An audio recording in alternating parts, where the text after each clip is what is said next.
This is lesson 2 on the female reproductive system. The female system can produce eggs that would come out of the ovaries, and they're able to provide a place for a fetus to develop here in the uterus. The other structures that are important are the fimbriae that can successfully catch the egg that's being ovulated from the ovary, and the fallopian tube or oviduct, which is the path the egg will travel.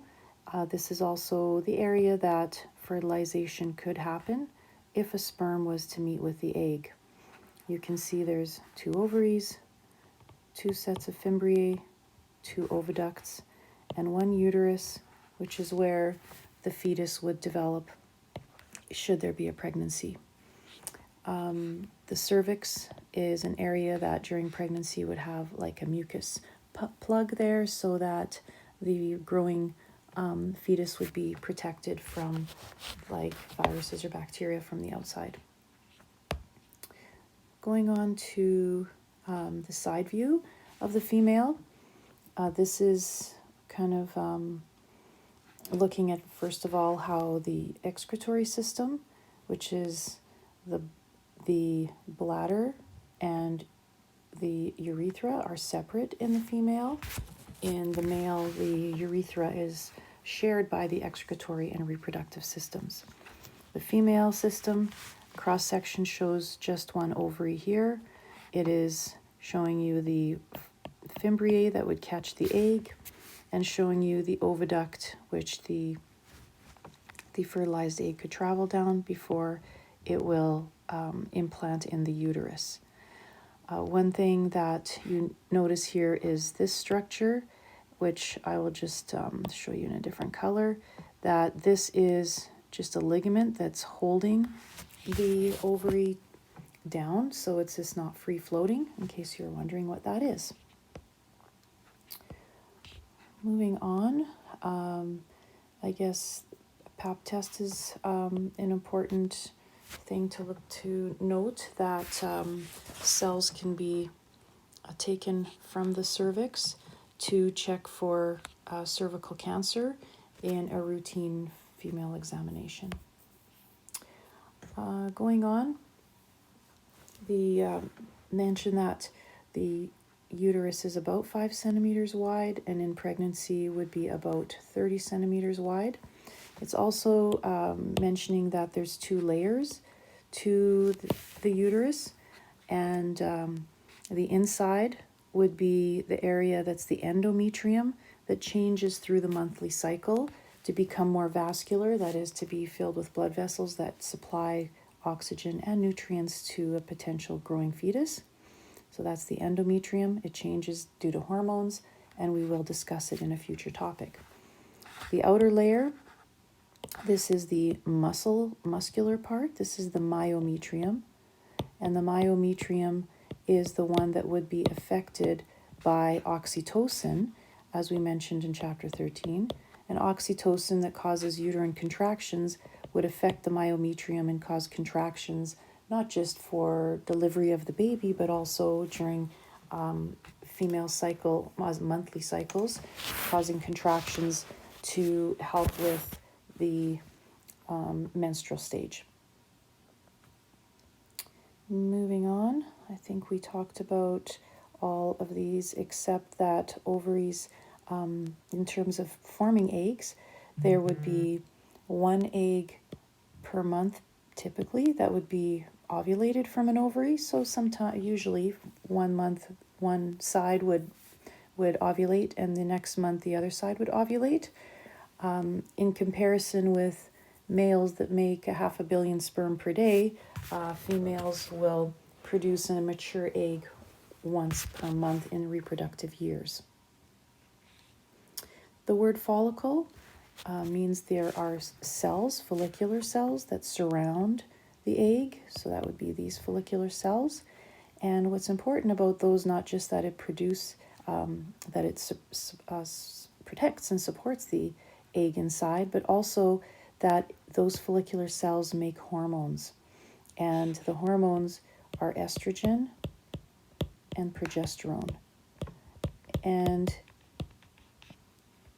that is going to be something that targets the uterus. And so when those hormones are produced from the follicle, the uterus then is responding by preparing that endometrial layer for a pregnancy, which we will talk about more later.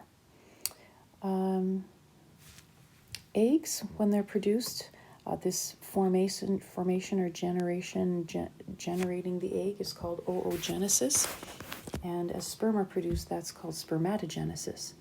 So every month, oogenesis will happen in one ovary to produce an egg that will be ovulated. And when you see these images of a cross-section of an ovary, you can see that they will start sort of as this small egg surrounded by follicular cells. The egg is a little purple guy in the center.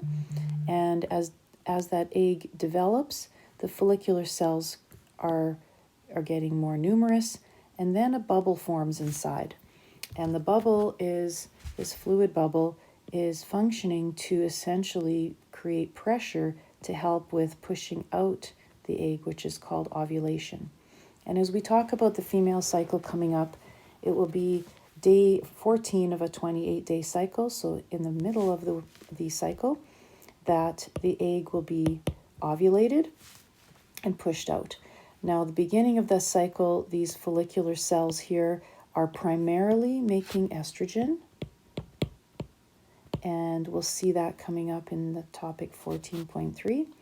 In the second half of the cycle, those follicular cells don't disintegrate right away. They actually stay around for the second half of the cycle because they still make hormones. In case of a pregnancy, they still need to help the uterus or stimulate the uterus endometrium to thicken and support a developing fetus. In the second half of the cycle, those endometrial cells are called a corpus luteum, and they will primarily make progesterone. So this is kind of a hint of what's coming up in terms of female hormones, where they come from in the ovary, and their target organ, which is the uterus.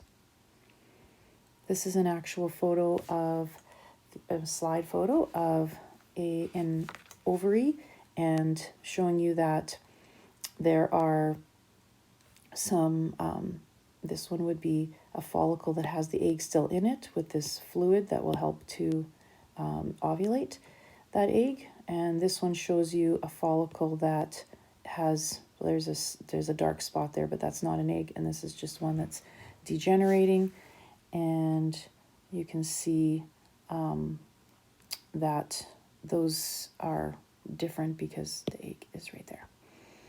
Okay, so this slide talks about how there is only a 24-hour window for fertilization to happen every month. And most people find that surprising, but that egg, once it's released from the ovary here, it will only live as it's, kind of tumbles down because there's little cilia that help move it down. It only lives till about there.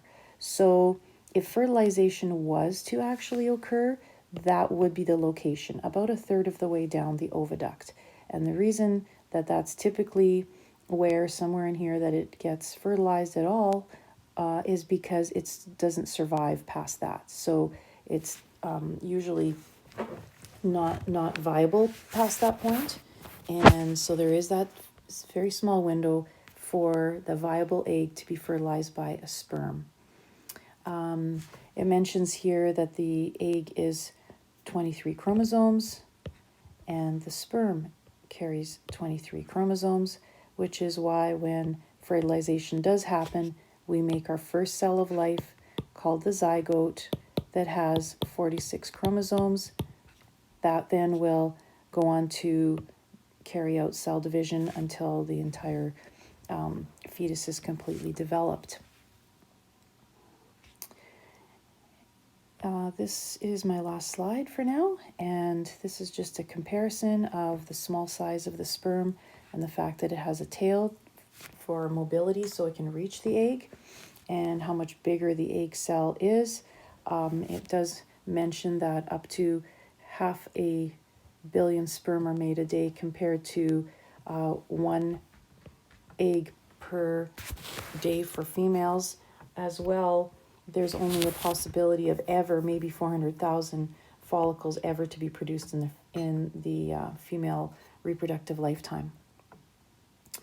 This is it for lesson 2. I hope this finds you all healthy, and I will talk to you soon. Bye-bye.